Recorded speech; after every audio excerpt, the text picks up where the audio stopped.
Banda di criminali di etnia Sinti sgominata dai carabinieri di Padova, erano specializzati in assalti e rapine a mano armata, colpi nel Padovano e nel Vicentino. Tragedia ieri sera al Lido di Venezia, 52enne imbarchino urta una briccola e finisce in mare, il corpo dell'uomo recuperato più tardi dai vigili del fuoco. Non si ferma la scia di sangue sulle strade, altre 2 vittime in sella alle 2 ruote. A San Stino di Livenza perde la vita un 27enne, a Casale sul Sile un 39enne. Non ce l'ha fatta la piccola Aurora, bimba di Fossò, morta a soli 8 anni dopo aver lottato a lungo contro una grave malattia. 3 anni fa aveva dato i soldi del suo salvadanaio all'associazione Team for Children. Caso vaccini, ieri sera 2500 persone in marcia a Treviso contro il decreto del governo sull'obbligo a scuola, libertà di scelta, il grido dei genitori. Dopo il video delle coppie intente a rapporti sessuali all'aperto in centro storico, il giro di vita del comune, lo individueremo e puniremo severamente, dice l'assessore alla sicurezza. Vendemmia 2017, caldo e siccità hanno anticipato la maturazione delle uve, in particolare del Pinot, già iniziata la raccolta in Veneto orientale.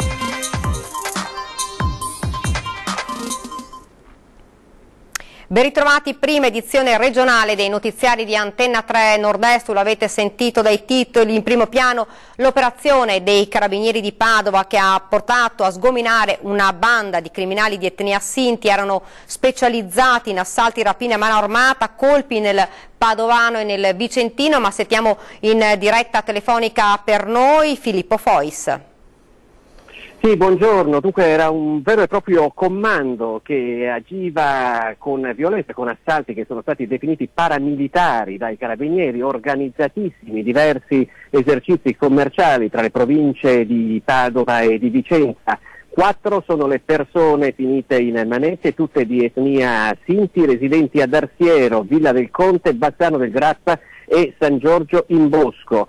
La prima rapina che viene contestata alla banda è avvenuta il 13 gennaio in una farmacia di San Martino di Lupari, poi a strettissimo giro il quartetto ha continuato a colpire in varie località, sempre a San Martino di Lupari ai danni delle assicurazioni generali, a Mestrino in una sala giochi, a Camisano Vicentino in un'altra sala giochi e in un ristorante di Piazzola sul Brenta. Questi ultimi 2 colpi però sono 2 rapine che non sono riuscite. Si tratta di 4 soggetti che sono stati definiti potenzialmente pericolosi, molto motivati e soprattutto ben armati. È stata un'indagine che si è conclusa in 8 mesi grazie anche e soprattutto all'utilizzo di telecamere di videosorveglianza attraverso le quali i carabinieri sono riusciti a individuare quella che in gergo viene definita la cosiddetta macchina pulita, vale a dire la macchina nella quale la banda saliva dopo aver consumato le rapine, arrivando ovviamente da un'automobile rubata. Tra l'altro 3 delle persone che sono finite in manette si trovavano già in carcere per una rapina ai danni di una farmacia di Grumolo delle Abbadesse. Naturalmente vi forniremo ulteriori dettagli su questa importante operazione delle forze dell'ordine nelle prossime edizioni del nostro telegiornale, per ora vi restituisco la linea. Grazie a Filippo e buon lavoro. Noi andiamo avanti con la cronaca. Incidente nautico ieri sera al Lido di Venezia, muore un 52enne. La tragedia si è consumata poco prima delle 21:30 di ieri sera al Lido di Venezia, nelle vicinanze dell'attracco dei Vaporetti a Santa Maria Elisabetta. Un uomo a bordo di un barchino è finito in mare ed è morto dopo che la sua imbarcazione ha urtato una briccola. La vittima è Vanni Iannaccio, veneziano di 52 anni. Il suo corpo è stato recuperato attorno alle 23 dai sommozzatori dei Vigili del Fuoco, accorsi in zona dopo aver ricevuto l'allarme lanciato da un'altra imbarcazione che precedeva il barchino. La dinamica dell'incidente nautico è al vaglio delle autorità competenti. Con i Vigili del Fuoco anche il personale della Capitaneria di Porto, i Carabinieri e la Polizia. La notizia della disgrazia si è diffusa rapidamente a Murano, dove era nato Vanni Iannaccio, persona molto conosciuta e ben voluta. L'uomo lascia 2 figli, uno dei quali residente all'estero. Tragedia a San Stino di Livenza, ieri sera un 27enne morto per le ferite riportate in un incidente motociclistico, ferito ma non in pericolo di vita l'amico 25enne che viaggiava con la vittima. L'ennesimo dramma sulle strade del veneziano si è consumato ieri sera attorno alle 23 a San Stino di Livenza. Un 27enne di origini ucraine ma residente a San Stino è morto nell'incidente motociclistico accaduto in via Zoccat. Ferito ma non in pericolo di vita l'amico 25enne che viaggiava con lui. La dinamica è ancora oscura e nell'incidente pare non siano rimasti coinvolti altri mezzi. La potente motocicletta è stata trovata dai soccorritori riversa a terra. Per Ivan Erbut non c'è stato nulla da fare. Il medico del 118 non ha potuto che constatarne il decesso sul colpo. Il compagno di sventura è stato invece stabilizzato e trasportato in ospedale. Sul posto hanno lavorato i pompieri del distaccamento di Portogruaro che hanno aiutato a mettere in sicurezza la zona e a soccorrere i due giovani. E purtroppo dobbiamo registrare un altro incidente mortale, questa volta nel Trevigiano, a Casale sul Sile. Un 39enne a bordo di uno scooter è uscito di strada a dare l'allarme a alcuni automobilisti, sul posto il SUEM ed i carabinieri. Ha perso il controllo del suo scooter ed è finito dentro un canale in via Morea a Casale sul Sile. A perdere la vita ieri sera Rudy Parpinel, 39 anni, residente poco lontano dal luogo dell'incidente. A notare il motorino ed un casco alcuni automobilisti di passaggio che si sono avvicinati ed hanno visto poco distante il corpo del 39enne. Immediatamente hanno dato l'allarme. Sul posto è intervenuta un'ambulanza del SUEM con il supporto dell'automedica. L'uomo è stato portato a Riva, dove i sanitari hanno avviato le pratiche di rianimazione, ma purtroppo per lui non c'è stato nulla da fare. I carabinieri hanno avviato subito le indagini per capire l'esatta dinamica del sinistro. Si era pensato ad un pirata della strada che aveva urtato lo scooter e poi era fuggito, ma dopo i primi accertamenti l'ipotesi più accreditata rimane quella di una fuoriuscita autonoma. Il grave incidente è avvenuto intorno alle 20:30, nessun testimone sembra aver visto l'incidente. Rudy Parpinel era molto conosciuto in città, appassionato di calcio, aveva svolto per anni l'attività di dirigente con il Lugignano Calcio. E tragedia sfiorata questa mattina poco prima delle 6 a Vittorio Veneto, quando un camion ha investito un passante che in quel momento stava attraversando la strada all'altezza di via Piave. Molto violento l'impatto che ha provocato una serie di gravi traumi e svariate ferite al pedone, finito in una scarpata dopo essere stato investito. Ancora in corso di accertamento le dinamiche dell'incidente. Sul posto è intervenuta un'ambulanza del SUEM 118 che ha recuperato e trasportato l'uomo al pronto soccorso di Vittorio Veneto. Insieme al personale medico sono intervenuti anche i vigili del fuoco per mettere in sicurezza l'area e le forze dell'ordine per chiarire la dinamica dell'accaduto. Sotto shock il guidatore del camion, che probabilmente a causa di una distrazione non è riuscito a vedere il passante e a fermarsi in tempo. Il pedone si trova al momento ricoverato in gravi condizioni all'ospedale, ma secondo quanto riportato dai medici non sarebbe in pericolo di vita. E non ce l'ha fatta la piccola Aurora, morta a soli 8 anni dopo aver lottato a lungo contro una grave malattia. Lei, dolce e sempre sorridente, aveva ricevuto il premio per la sua bontà, aveva dato i soldi del suo salvadanaio all'associazione Team for Children. Aveva incantato l'Italia intera con il suo sorriso, la sua generosità e la sua forza d'animo. Aurora Maniero, 8 anni, all'età di 5 aveva chiesto per il suo compleanno di non ricevere dei giocattoli, ma dei soldi. Li aveva raccolti nel suo salvadanaio e poi li ha voluti donare al Team for Children. Un gesto dolcissimo che aveva emozionato tutto il paese. Aurora aveva vinto un premio per la sua bontà, ma dietro il suo sorriso la sofferenza. Da anni la piccola lottava contro la leucemia, una malattia terribile che non le ha lasciato scampo. Il cuoricino di Aurora ha smesso di battere martedì scorso, lasciando nella disperazione i genitori e la sorellina. La bimba aveva fatto innamorare il reparto di oncomatologia pediatrica di Padova, dove era seguita e dove era ricoverata. Il suo sorriso, la sua dolcezza e il suo coraggio avevano colpito tutti, medici ed infermieri. I genitori lo scorso fine settimana sono riusciti ad esaudire uno dei sogni della piccola Aurora, quello di vederli uniti in matrimonio. Così, in un agriturismo sui colli, si sono sposati. Una felicità immensa per Aurora. Nell'ultimo periodo però le sue condizioni, nonostante le cure dei sanitari, erano peggiorate. Martedì scorso la situazione è precipitata. Il funerale si terrà sabato prossimo nella chiesa di Fossò. Rimarrà indelebile quel gesto meraviglioso e quel sorriso che ha incantato tutti. La strada fra l'USL 2 ed Emanuela Petrillo potrebbe dividersi presto, va verso il licenziamento il destino lavorativo per l'assistente sanitaria di 30 anni che operava nel centro della Madonnina di Treviso, accusata di non aver effettuato correttamente i vaccini su centinaia di persone tra bambini e adulti. Si tratta di una procedura lunga, spiega il direttore generale Francesco Benazzi, che però è già stata avviata. La commissione dell'azienda sanitaria, che sta valutando gli atti nel contesto del procedimento disciplinare interno aperto a suo carico, ha sostanzialmente individuato la sanzione. Oggi la Petrillo è indagata per omissione in atti d'ufficio e falso in certificazione. Per il momento la trentenne lavora ancora allo Spisal, ma l'USL punta, come già detto, al licenziamento. Ed intanto ieri sera 2500 persone in marcia a Treviso contro il decreto del governo sull'obbligo delle vaccinazioni a scuola. Libertà di scelta è il grido dei genitori. Sentiamo le loro parole.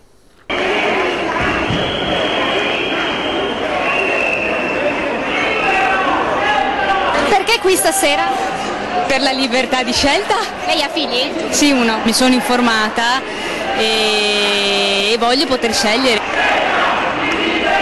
Siamo un po' preoccupati per questo decreto così fatto in fretta e furia. Tua figlia è vaccinata? No, non è ancora vaccinata, no. E adesso come pensate di comportarvi? Adesso ci stiamo informando, piano piano ci stiamo informando su come procedere con questa cosa.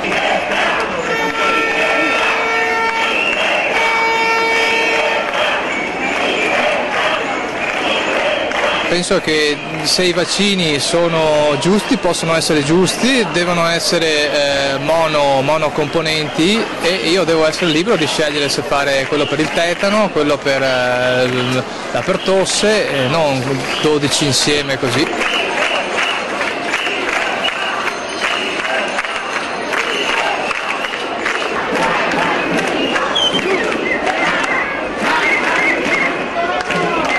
Con il governatore Zaia, che si è sempre opposto a questa legge?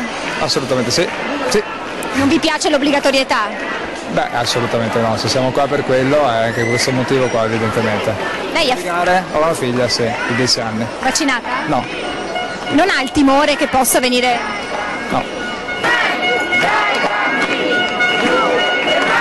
Il governatore Zaia porta semplicemente avanti la politica che in Veneto c'è già da 10 anni di informazione, non dice no, non vacciniamo, i vaccini fanno male, dice informiamo le persone e diamo anche la possibilità eventualmente di scegliere.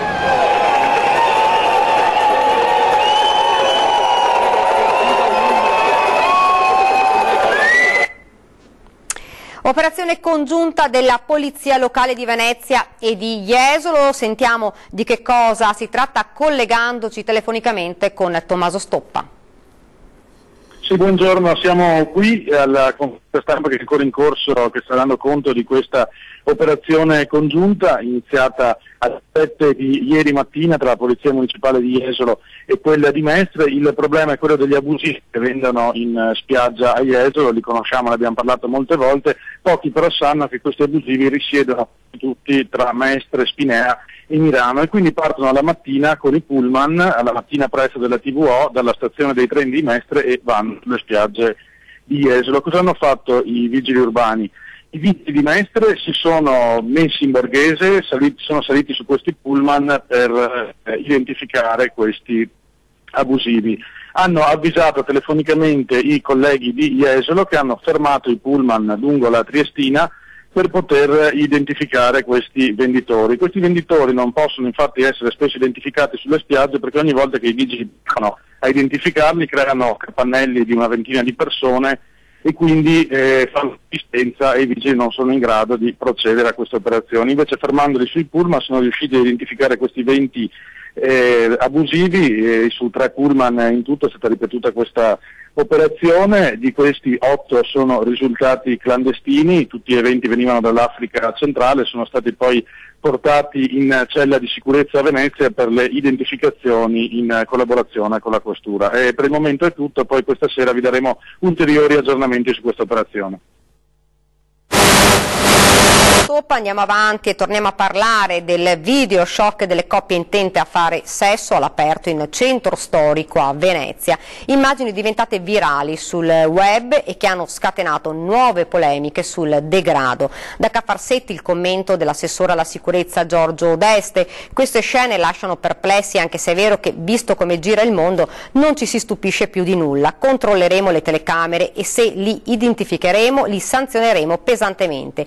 Dispiace che queste persone non abbiano senso del pudore e il rispetto per gli altri, c'è un limite a tutto. Ed ora sentiamo proprio sull'argomento le voci dei veneziani. Hanno ripreso questa coppietta che stava facendo l'amore proprio a due passi da Rialto. Sì, è uno schifo che non si può, dovrebbero fare qualcosa di più forte per questa gente. Qua arrivano, fanno quello che vogliono. A mio avviso c'è poco controllo, anche se dicono che ce ne sia sufficienza. Quando succedono queste cose non c'è mai nessuno, insomma. Le leggi ci sono, solo magari non le fanno rispettare probabilmente, o non hanno mezzi o cosa, però questo succede. Ma penso che sia necessario che si lavori sulla valorizzazione della città e insegnare anche che cos'è Venezia, non un parco giochi, un parco a tema. Le forze dell'ordine presidiano in modo adeguato il territorio, secondo lei?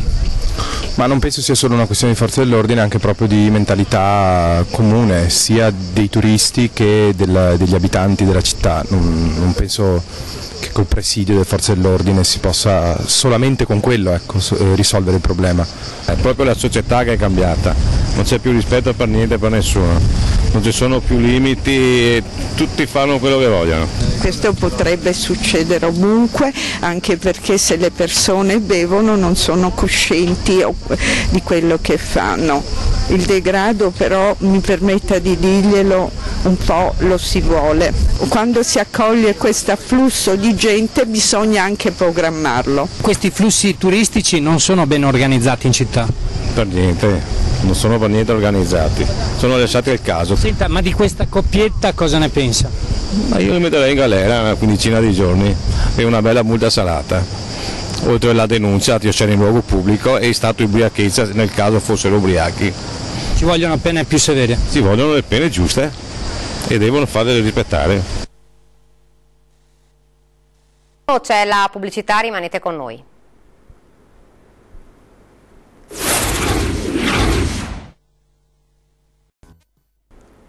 Bene, siamo tornati nuovamente in studio con la prima edizione regionale dei nostri notiziari. Parliamo ora delle liste di attesa al Cafoncello a Treviso, con la segnalazione di un nostro telespettatore. Nel reparto di chirurgia vascolare ci sono 2 anni d'attesa per un intervento alle vene. Sentiamo.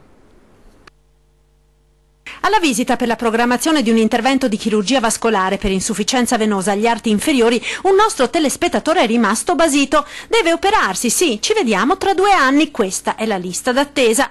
A segnalarci il caso con una mail alla nostra rubrica Lo dico ad antenna, la cognata dell'uomo. Certo, scrive, non si tratta di un intervento di particolare urgenza, ma 2 anni non sono un po' troppi?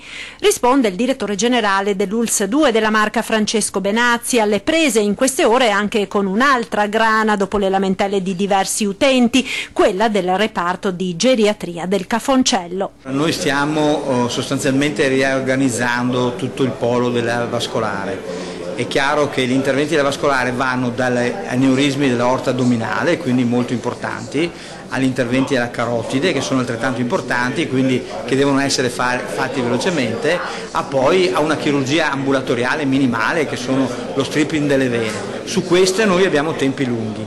Stiamo organizzando entro l'anno un polo di eccellenza, tutti questi interventi di chirurgia ambulatoriali li faremo in un posto solo, o sarà Castelfranco o sarà Vittorio Veneto, adesso dobbiamo decidere, dove le persone troveranno una risposta in tempi brevi. Insomma, per vedere lo snellimento delle insostenibili liste d'attesa alla chirurgia vascolare bisognerà attendere almeno sino alla fine del 2017. Fino a fine anno che organizziamo i poli di eccellenza. All'interno di questo, per esempio la sede di Vittorio Veneto, potrebbe essere un riferimento proprio per questa chirurgia ambulatoriale. Lega Ambiente presenta i dati sui campionamenti delle acque venete. Le foci dei fiumi Brenta e Piave risultano fuori legge per valori inquinanti. 10 campionamenti, 2 punti neri, fuori norma, entrambi nel veneziano, la foce del fiume Brenta, località Isola Verde a Chioggia, e la foce del fiume Piave presso il lido di Jesolo.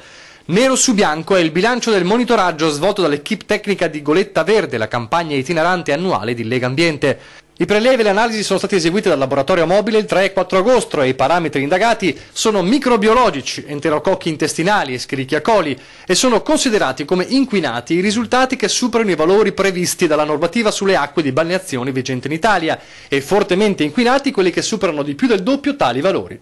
Attenzione, non è un giudizio sulla balneabilità del mare, che viene avvalorata da ARPAV, riguarda però la fonte del mare. Quei fiumi, o a causa di mala depurazione, di problemi sulla depurazione, o anche a causa di scarichi illegali, arrivano inquinanti che possono mettere a rischio la salute del mare. Insomma, i bagnanti possono stare tranquilli, almeno per ora, perché all'orizzonte resta un problema. Bisogna ancora lavorare e risolvere queste criticità con il più breve tempo possibile, perché poi queste criticità possono mettere a rischio, la salute, l'abbiamo detto prima, ma anche l'economia del luogo. In ogni caso, gli altri 8 campionamenti, da Porto Tolle a Rosolina, da Punta Sabbioni a Iraclea, da Cavallino a Caorle, risultano entro i limiti di legge. Il vero problema, ricorda Legambiente, non riguarda i comuni della costa. I comuni della costa sono comuni che in questi anni hanno investito nella depurazione, mentre ci sono ancora tutta una serie di criticità e di problematiche nei comuni dell'entroterra.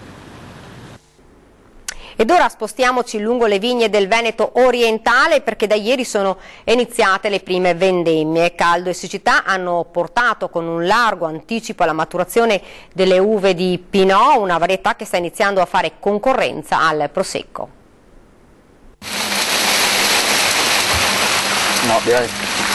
Metodo empirico quanto efficace per determinare l'inizio della vendemmia. Qui siamo nel Trevigiano, tra San Biagio e Ponte di Piave, dove macchine e uomini inizieranno a staccare i grappoli dalla prossima settimana. Ma nel Veneto orientale la vendemmia è già iniziata ieri con 15 ettari tra Oderzo e Motta. Un accenno rispetto a quanto avverrà nei prossimi giorni. È già cominciata la vendemmia? Qualcosina è cominciata, ma siamo pronti, siamo ai blocchi di partenza. I primi giorni della prossima settimana qualcuno comincerà in maniera più significativa, ma sicuro dal 21 in poi la raccolta del prodotto sarà nel suo pieno. Le prime uve ad essere staccate dai tralci sono quelle di Pinot Grigio, una varietà che inizia a fare concorrenza al Prosecco. In termini di ettari, il Triveneto, ce lo diceva l'altra sera il presidente Armani del nuovo Consorzio delle Venezie, ha triplicato negli ultimi 7 anni la sua estensione.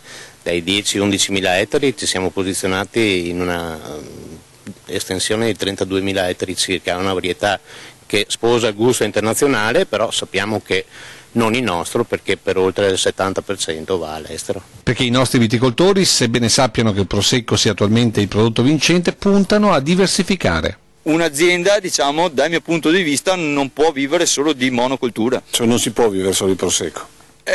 Attualmente sì, però il futuro nessuno lo sa. Siamo quasi in conclusione, vi ricordo questa sera la nostra trasmissione d'attualità 20 e 10. Ed ora un'ultima notizia: avete un problema che nessuno risolve, non trovate chi vi dia ascolto, ma soprattutto voce per trovare la soluzione a un disservizio, ci pensa Antenna 3, lo dico ad Antenna, lo spazio dedicato interamente a voi che ci seguite da casa. Segnalate quel che succede ai contatti in sovraimpressione, sms e whatsapp al 351 1755 340, oppure via mail a redazione @antenna3.it, o ancora per telefono o lasciando un messaggio alla segreteria telefonica allo 0422 0230 898. Saremo al vostro fianco per risolvere piccoli e grandi problemi. E questa era la nostra ultima notizia. Io vi lascio come di consueto alle nostre previsioni del tempo. Grazie davvero per averci seguito e buona giornata.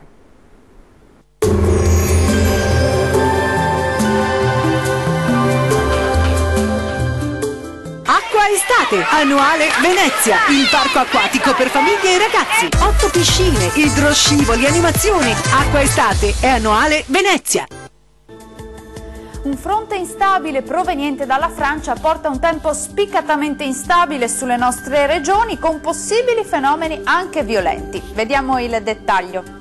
Sul Veneto al mattino più nubi e qualche rovescio sulle aree alpine, ampio soleggiamento altrove. In giornata però peggiora su buona parte dei settori con rovesci e temporali diffusi, anche forti localmente. Più asciutto invece sulle basse pianure e sulle coste veneziane. Vediamo anche le temperature che risultano essere più o meno stazionarie ma sempre piuttosto calde, comprese tra i 28 e i 36 gradi, minime sui 20-24 gradi circa. Andiamo ora a vedere che tempo farà sul Friuli Venezia Giulia. Maggiore nuvolosità sulle aree settentrionali con locali rovesci e temporali sparsi su tutta la nostra regione. Vediamo anche in questo caso le temperature, le massime risultano essere comprese tra i 30 e i 34 gradi, minime tra i 22 e i 24 gradi circa.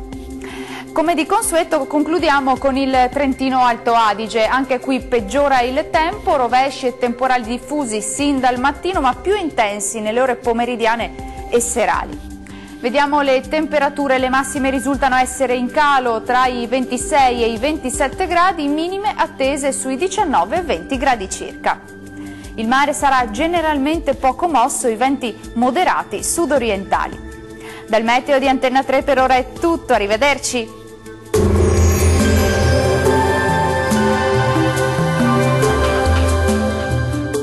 Acqua Estate, annuale Venezia, il parco acquatico per famiglie e ragazzi. 8 piscine, idroscivoli, animazioni. Acqua Estate è annuale Venezia.